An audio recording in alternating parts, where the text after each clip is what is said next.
বাংলাদেশ জাতীয়তাবাদী ছাত্রদল চট্টগ্রাম ১৪ চন্দনায় সাতকানি আংশিক শাখার উদ্যোগে দেশ গরিবের পরিকল্পনা শীর্ষক এক বিশেষ প্রশিক্ষণ কর্মশালা ও দোয়া মাহফিল অনুষ্ঠিত।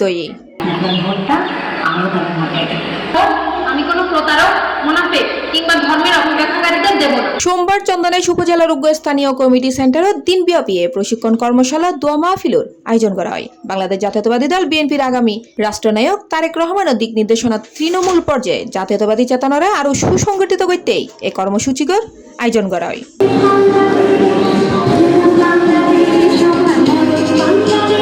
উক্ত দোয়া মাহফিলের প্রধান অতিথি হিসেবে উপস্থিত আছেন চট্টগ্রাম ১৪ আসনের বিএনপি মনোনীত প্রার্থী জসিমউদ্দিন আহমেদ।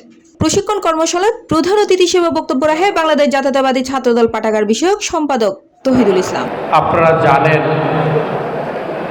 আগামী 12ই ফেব্রুয়ারি যে নির্বাচন অত্যন্ত গুরুত্বপূর্ণ একটা নির্বাচন। এই সময় আরও উপস্থিত আছেন চট্টগ্রাম বেসরকারি বিশ্ববিদ্যালয় ছাত্রদল কেন্দ্রীয় সংসদ সাবেক সভাপতি এমদাদ হোসেন, পূর্ব ঢাকা মহানগর ছাত্রদলের সদস্য মোহাম্মদ আকিল জামিল, রবিউল হোসেন রবি, কামরুদ্দিন সবুজ সহ বিভিন্ন ইউনিটের ছাত্রদলের নেতৃবৃন্দ।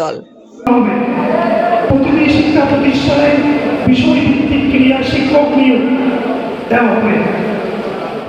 জনগণের সার্বভৌমত্ব রক্ষা করার জন্য 3বারের সফল চেয়ারপারসন বেগম খালেদা জিয়া দুনিয়া থেকে বিদায় নিয়েছেন।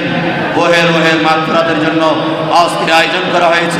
শিক্ষা ও প্রগতি এই মূল মন্ত্রে সামনে রাখি মেধাভিত্তিক ছাত্র রাজনীতির মাধ্যমে হইলে করে একখান আধুনিক ও বৈষম্যহীন বাংলাদেশ গড়ে তোলা যায়। এ বিষয়ে এই অনুষ্ঠানগুলোর দিক নির্দেশনা প্রদান করা হয়।